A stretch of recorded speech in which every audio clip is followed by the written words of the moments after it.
Well, good morning again, guys, and give it a second. The video will catch up.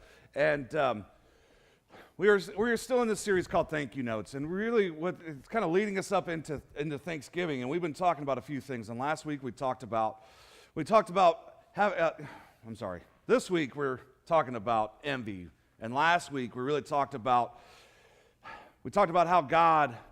how following God makes it to where we're kind of outcasts and we look different than what everybody else is doing.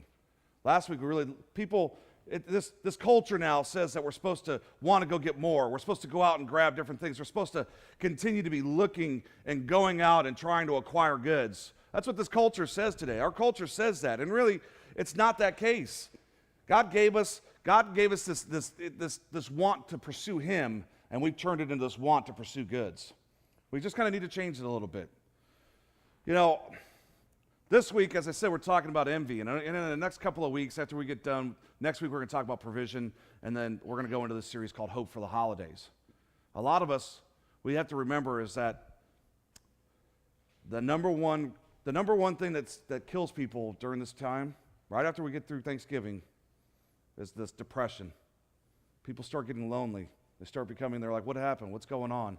And they get to this point where they get very, very lonely. And there is hope, and there's hope for the holidays that comes out. And really, what does it represent? It's not just about pursuing Christmas and getting all these gifts, going out and spending a whole bunch of money and going into debt. There's a whole lot more that's supposed to happen. There's a whole lot more that's supposed to be going on. I think all of us, as we look around, and when I use this term, I want you guys to start thinking about it, and kind of when you look in your mind, when I say wicked, I want you to think of a sinner. I don't want you to think of somebody who's like, they're out, they're not going out and doing something. I want you, when you think of when you hear the word wicked, I want you to think of a sinner, somebody who's out there that's just going completely against God. And I think all of us have looked at people who are wicked and have seen them get more and more, while us as believers, we stand on the sidelines and we go, man, why did they get the job I wanted? Why did they get, why did they get the house that we couldn't afford? Or why did they get this? Or why did they get this job? Why did they get this house? Why do they have the girlfriend or the boyfriend that I wanted to have? They met this person. Those are things that happen. We look at this and go, the wicked tend to prevail, right? We look at it and go, what's happening? Why is this going on? And why is it that I don't get these things? Well, I follow you every time, God, you tell me to do these things, and I just follow your plan, but yet I always seem to be the one that never comes ahead at the end. I always seem the one that I finish in last place. If we're running a race, I'm always the last one to cross the finish line. Why is that? And why is it that the person who's a non-believer, they finish first? And we ask this question. I know that each one of you, because if I've asked it, then each one of you have asked it. Because I've looked at it and said, why is it that we struggle? Why is it that this happens? I'm doing what you've asked me to do, God. I know that all of us have asked that question. We've asked, why did this person get sick? Why is it they were such a strong believer? Why did they get sick? They were doing everything that God asked them to do. Why did that happen? Why did this go on? Why did that go on? We ask these questions all the time. God, why aren't you fair? That's a question that some of us have pondered a little bit. And what it comes down to is it comes down to being envy. And really, the first fill in the blank that you have there, for you A-type personalities that have to follow along with me, it's easy to envy the wicked when they have what you want. It's easy to envy the wicked when they have what you want. It's easy to look at them and go, I want to be like that. I want that. I want to be there. Job 21:7. Job comes out and he asks this question. He goes, why do the wicked live on, growing old and increasing in number? Why is it? Why does it happen? Why do they grow? Why do they keep going on? Why do they live? Anybody ever heard that the wicked live forever? Ever. They do. They just continue going. They never die. It's like, man, why is it that happens? And we start looking at it. And Job was asking the exact same question. Job comes out and he goes, man, I'm looking for answers, God. Why is it that the Egypt, remember the Egyptian that built the pyramids? There was two of them. They ruled for 63 years and 66 years. And he goes, they were evil people. They enslaved. They did whatever it took to build these monuments to themselves. And he goes, why? Why? Why is it that they keep going on? Why is it that your people who are following you, you don't hear us and you just continue to allow this to happen? Or Ramesses, who oppressed the Jews when Moses fled. Same thing. Lives and lives and lives. How about some people we know a little better?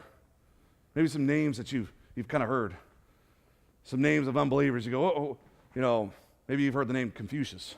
Everybody knows, and his words keep living on and on and on, right? Isn't that what happens? Confucius says, whatever somebody wants to make some smart aleck remark. What about Barry White? Barry White was a person who was not a believer, but yet he got everything. He had, if you're a guy, he had the money, he had the women, and at some point in there, he did lots of drugs in between.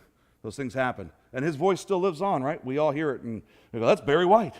That's him. You listen to it, you just instantly, you know exactly who it is. For some of you guys who like those old movies, Katharine Hepburn, also another non-believer. But yeah, people look back, and they look at it, and they go, man, she was beautiful, and she had such a, this mentality where she had these quotes that people still use today. They still use them, and you look at them, and you walk into certain hair salons, and they're hanging on the wall. It's awkward because it's our hair salon that it's hanging on the wall. So, that too. She's also on that list. And then there's Thomas Edison, who was a non-believer. And you start going through this, and you start looking at these different people. We tell people you can one day be the president, but James Madison was a non-believer. James Madison, one of our first presidents. You start looking, and he goes, he was a non-believer. Then you get to one who makes a major change, and all these different things that we do, and with the things that we consider to be one of the most, one of the best presidents ever, Abraham Lincoln, another non-believer. But yet we look to them and we go, I want to follow that. I want to pursue that.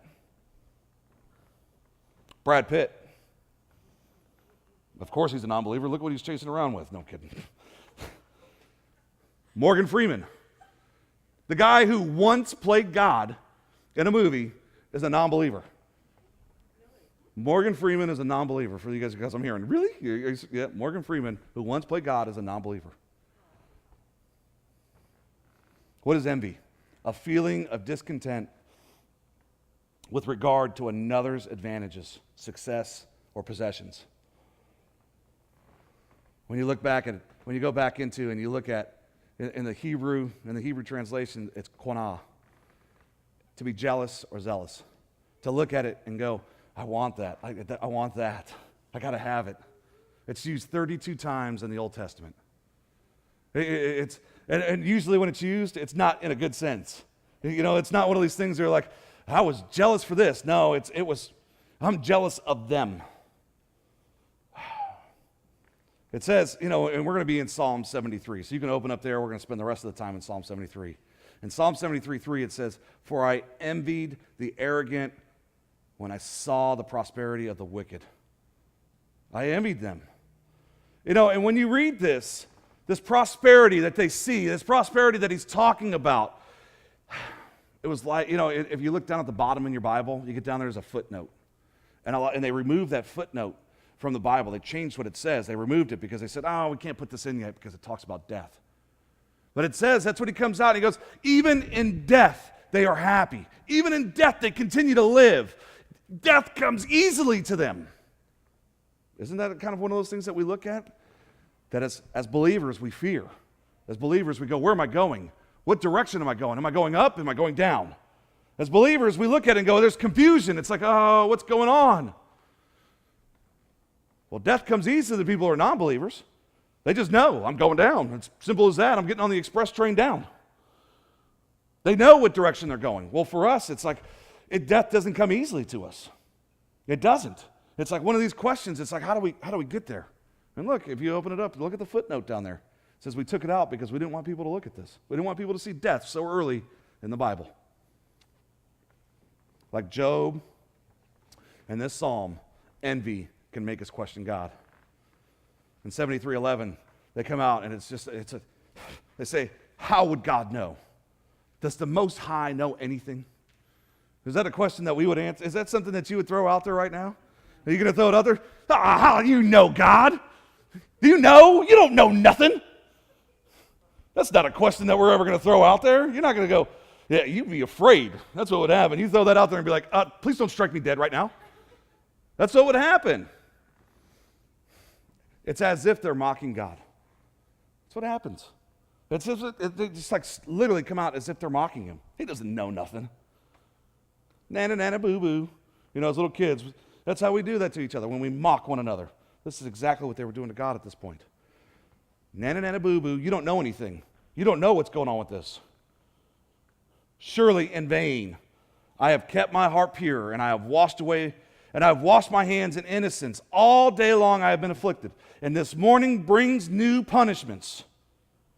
When we compare our lives to those of the unbeliever, we start to question, and we start looking at God, and we go, look, God, why is it that this is happening? God, why is this going on? Surely in vain. Why is it that they're doing so well, but yet I'm suffering? And even tomorrow, when I wake up in the morning, I'm still going to be suffering. And they're doing well. Why? These are questions that we ask. This is what happens over and over and over again. God, why do you allow me to suffer? Why would you allow me as your follower to suffer? Why? You say, you love me. I don't know of any, we do this. I don't know of any parent that goes, I love you, son. Now go to hell. I don't know of any parent that does that, right? None of us do that. We love and we nurture and we help grow. But what happens is as our child goes the opposite direction of where we're trying to teach them to go. What happens when that child goes and goes completely in a different direction? When that child comes in, and granted, we don't have that decision to send anybody to hell, but what happens, we certainly don't allow them to just hang out in the house when they're stealing the TV, right? Hey, come on in, grab another one. There's one in the bedroom. Go take that one. We don't do that. We don't continue to give them money to feed a habit that's negative to them. You start looking at this and go, what direction are we really going? Are we actually following God? That's a big question for us. Envy can make us question God, but you start looking at it, have you really been following?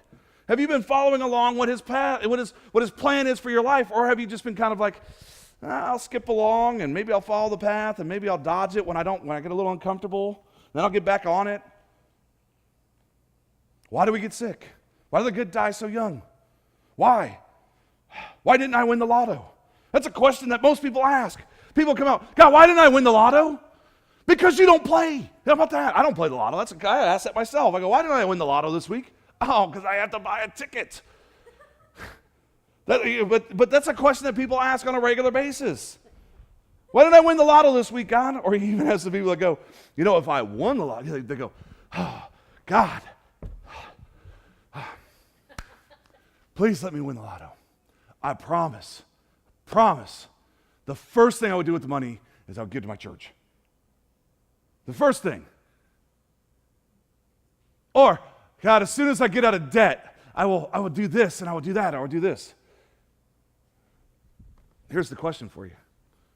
When you won, because maybe you made that prayer. And if you said that prayer, I'm not trying to point anybody out. It's one of those things that I do. And if you win, and you win just $10, did you give to the church? If you only won $10, what'd you do with it? Did you go, and God goes, I tested you with a little. I tested you, and what did you do with it? You're like, oh, no, got to be selfish. That's my $10. Woo! And went for a little walk. But that's how we get. Or I got to buy 10 more tickets with it. When God is gone, I've tested you with a little. What'd you do with it? Where'd you go with it? What happened with it?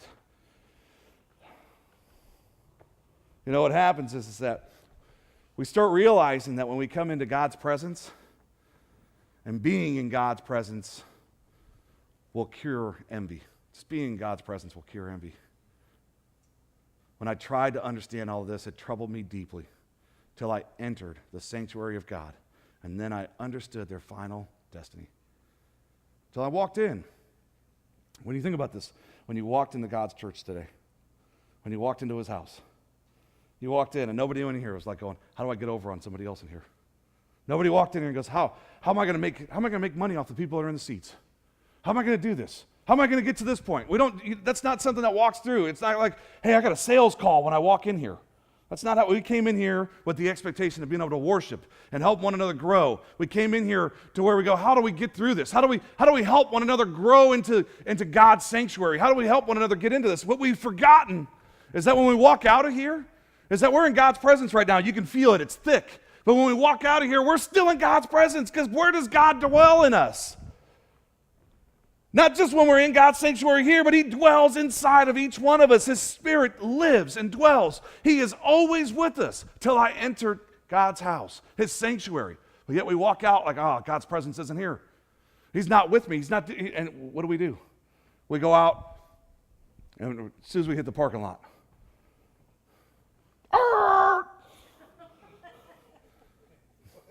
go burning rubber up the street.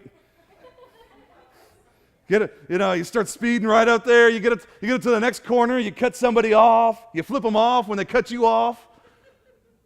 That's what happens. No, it's me. No, I'm kidding. You start looking at it. You start going, what are we doing? Nobody comes in here and goes, how do we take advantage? How do we go from not sinning? And we walk in here. And he goes, yet I am always with you. You hold me by my right hand. You hold me by my right hand. Guys, I want you to think about this.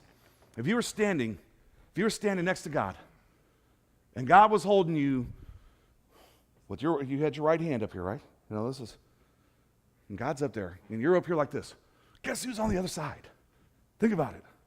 His right-hand man is right over there, right? Isn't that who's on the other side?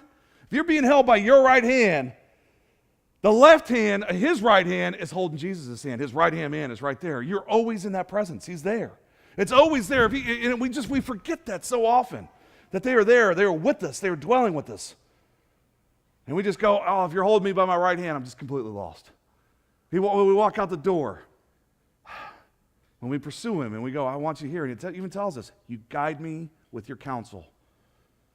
And afterward, you will take me into your glory. Most of us, we forget that temple's right with us. And God's always with us. He's always here. He's holding that hand. And he's got Jesus' hand, and they're just standing there like going, the Spirit dwells in you, and they're holding on to you. And it's us that continues to go, get off of me, and we go running away. We throw that hand down. I don't want you to hold my hand. I'm a big boy. Isn't that how your kids get? I got, my son who's 3 and thinks that he's 20 apparently. And he'll walk up and he'll, in the parking lot, he'll just think that he can run and just go wherever he wants to. And I go, come over here and hold my hands. And he comes over and I'll hold his hand as we're walking through. He goes, he'll try and let go of my hand. He'll try and pull away. It's the same thing that we do with God all the time. We try and pull away all the time. I can do it. I know. I'm big enough to be able to make it through the parking lot. I'm big enough to cross the street now, Daddy. I'm big enough to do it. And we go, no, wait a minute. You still need my counsel. There's cars coming by. There's cars that are going to hurt you. There's things out here that are going to hurt you. There's people that are going to hurt you. There's substances that are going to hurt you. There's things that you just need my counsel. There's thoughts that are going to hurt you. There's so much that is going to hurt you. You need. And the difference is, though, we have to make that decision to keep our hand up there. It's not like how we are with our kids. We're like, get over, give me your hand. You ain't going nowhere. It doesn't do that. We have to make that choice. We have to want to be in that sanctuary. We have to want to be there. So often we run from it. He's always here with us. He guides. He leads us. And he'll vindicate each one of us one day. Each one of us, we're going to look back and we're going to go, all of those who had everything that we wanted, when truly we had everything we needed and wanted to. We just didn't realize it. And he'll vindicate us for that. God is all we should want. That's what it is. God is all we should want. I know that we look at it and we go, I want to have this and I want this. Whom have I in heaven but you? Whom have I in heaven but you? Whom? And earth has nothing I desire besides you. That's Psalm 73:25. We want so much here. Our lives have become about the desires of this world. It has. It's just been, I want this, I want this. Guys, I have been to lots of funerals, okay? I've been to lots of funerals. And every funeral I've ever been to, I have never, ever in my life seen a hearse driving along with a U-Haul right behind it. Never, ever. All that stuff that you're pursuing and all that stuff that you're after here, I have never seen any of that stuff that you can take with you. You know what you get to take with you? Your spirit. That's it.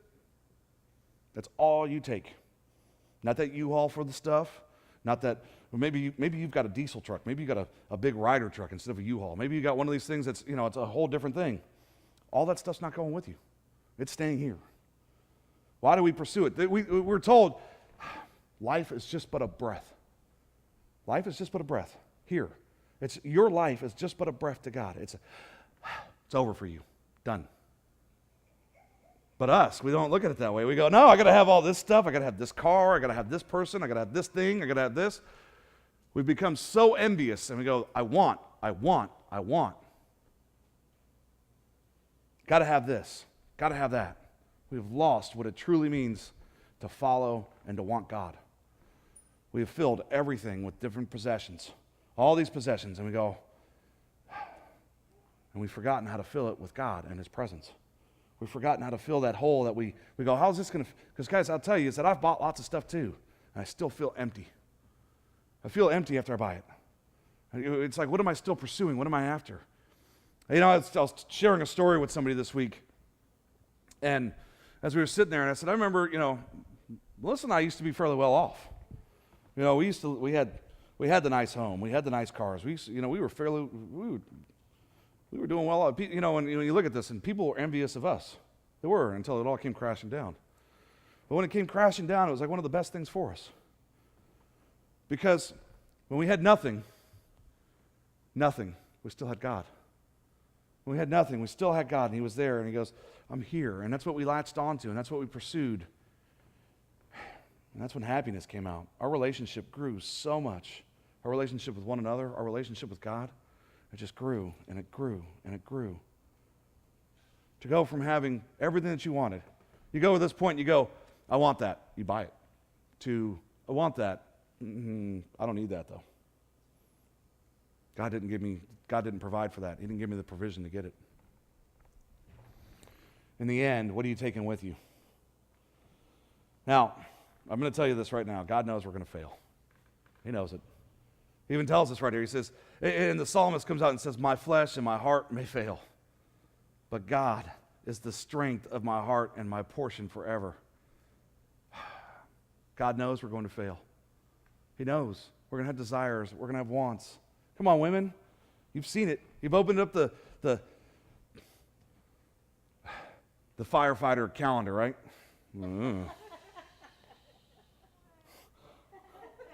I know, I hear you. What? What are you talking about? Oh, well, okay. And the guys, they try and play it off. I put in my notes, I put the swimsuit edition for the Sports Illustrated. It comes in and the Sports Illustrated. But really, you don't even have to order that. What you do is you just sit there and you're the guy who checks the mail. And maybe you have one of those mailboxes that isn't part of the house. Maybe you have one of those ones that you got to walk down the street a little bit. And so what do?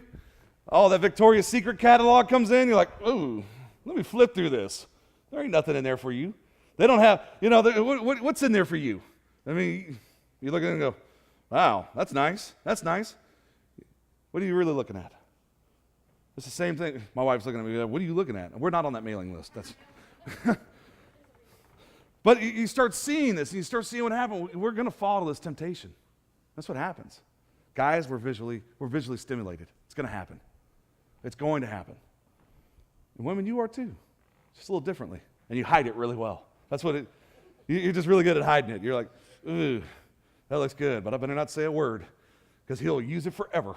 You remember back in 1989 when that calendar came in? You were like, ooh. I swear, I use the same thing on Melissa. She goes, one time we were watching a movie and she goes, Matthew McConaughey is hot. That's what she told me. And I go, oh, that's never going away. And sure enough, we talk about it often.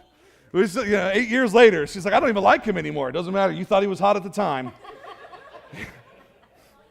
That's it. That's all. We will all have wants and desires, but we need to decide to want and be near God. That's what our desire needs to be. We need to decide that. We need to decide to be near God. It's a decision that we have to make. It's not one of these things that all these temptations that are here, everything that comes up, everything that's going to be along, everywhere you go, there's going to be temptations everywhere. Everywhere you go. It happens. Everywhere you go. And when those things come up, you have to make a decision. Am I following God's path? Or am I following that envious path, that path of desire, that path that I want here. Which decision, which way are you going? It's a choice that you have to make. It's something that you have to look at. Nobody else can make it for you. God's not like he's going to chase after you and grab your hand. No, I got to keep you safe. I got to hold on to you. We have this ability to have free choice. We have this choice whether we want to follow him or we're going to do what every other direction we want to go to. But they give warning. It's a big warning. And it's kind of one of those things you look at and it goes, I can pursue those things. And here's what happens. It says, those who are far from you will perish. Those who are far from you will perish. You destroy all who are unfaithful to you. It says BA, but that's supposed to be but. I don't know what happened there. Those who are far from you will perish. You will destroy all who are unfaithful to you. That's a pretty stern warning there. That's pretty stern. That comes out and says, he will destroy you for being unfaithful. What do? We just continue to live that unfaithful life. We're faithful to possessions. We're faithful to the dollar bill a lot of times. We're faithful to work. Have you guys ever noticed that? That you won't show up late to work, but you'll show up late to church all the time. You just go, I don't want to be in God's presence. I just get there when I get there. But you're faithful to work. You're like, I'm not going to be late. I'll lose my job, which means that you're really faithful to money. You're faithful to possessions. That's what it means. It's you're like, I've got to have this so I can buy more stuff. God told us to give 100% towards everything we do. So you got to be, if you're going to be a church attender, give 100%. You're going to go to work, give 100%. Give your all to everything. Everything. Those who are faithful have everlasting life. Those who are unfaithful will be destroyed. That's a stern, stern warning. But as for me, it is good to be near God. That's what it says. I have made the sovereign Lord my refuge, and I will tell all of your deeds. I will tell all. I would just tell everybody. It's that important. It's my refuge. It's where I go. It's where I find comfort. It's where I find safety. It's my refuge. That's what we call our houses, right? We call our houses refuge. That's my refuge. That's where I go home. Have your house ever been safe? Has your house really ever been safe? Anybody have children? You know your house is not safe. You know it. That's not a refuge. It's not a place of refuge. Not only do your kids just yell and just take over, but also most emergency room trips started at somebody's house. That's where it started at. It started at, and that's not refuge. Home is not refuge. In God's presence, in his sanctuary, in his home, that's where refuge is. I choose to be near. I choose to be near God. I choose to start wanting to follow. I choose. I have to make the choice to do it. Or else I suffer the consequences, just like everything else, right? There's always consequences to all actions. Well, they could be good consequences, they could be negative consequences, but there are always consequences to our actions. What are the consequences to not obeying, being far from God? He tells us they will perish and be destroyed. Those are stiff consequences. Those are hard. And you start looking at it and go, what direction have I been going? And have I really been telling people about God and his good deeds in my life? I want you to start thinking about all that God has provided for you. I want you to just think about it. What I want you to do for a brief moment for me is just close your eyes for a second. Just close your eyes, and I want you to think just over the last 30 days. Just think about the last 30 days of your life. What has God provided? Just in the last 30 days of your life, what has God provided? What has he given? And don't just look at it monetarily. Look at friendships. Look at people that have been brought into your life. Look at people that have been taken out of your life. Look at just these different things. You start looking at what has God done? Where has God taken you from? What has God brought you to? just in the last 30 days. Just in 30 days. All of us have some things we look back and go, that person's gone, this person's here. This is good. He delivered a paycheck, he got this, he got that. Just almost so much. Just within 30 days. Now, if you're 30 years old, look back 30 years. Look how much he's done then. If you're 40, same thing. Look at how much he's already provided. Why wouldn't you want to be near? Why have you been so far away, and why have you ran? Why have we continued to try and pull our hands away? He's continued to go, I'm here, I'm willing to give. And you've ran. He wants you to have so much more. And it's us that pull away and run away. He's, I'm here to provide. I'm here to give to you. It's a change. Let's pray. Father, thank you so much. Thank you so much for providing. Thank you so much for keeping me near. God, I know that I've ran. I know that I've gone off and tried to do my own thing, and I'm far from you, and I want to change that. And even if I've raised my hand before in the past, maybe I need to start realizing that I've been far, and I need to come back home, and I need to realign myself with you, God. That I need to put my hand back up so that you can hold me with your left hand, so that you can walk me across the parking lot because there's cars, because it's dangerous out there. God, I need your guidance. I need your counsel. I need your direction. I'm sorry.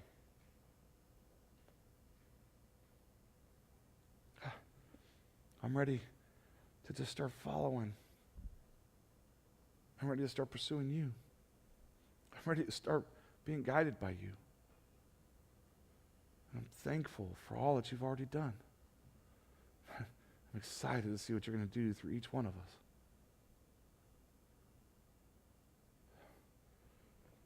Keeping your heads down and your eyes closed, will you just let me know, did you pray that with me? Did you pray that you're ready to start following? Can you raise a hand that just said, God, I'm ready? That I know that I've been kind of doing my own thing. God, I'm ready to start following your plan. And I'm just ready to go the direction that you asked me to go. Because I know that I've pulled away sometimes. And I know that I've pulled my hand back. But I'm ready to start following. I'm ready to make the choice to be near you. God, thank you. If you can put your hands down, thank you so much. I thank you for giving us this opportunity, because so often people don't get it. They don't get this opportunity to express this thank you, to look back and go, God, I'm so thankful for what you've already done in my life. I'm so thankful for what you have done for me. God, I'm so thankful that I want to tell everybody about the good deeds, all that you've done for me and all that you will do. Thank you for moving and guiding and leading. Thank you for the changes that you're making right here and right now.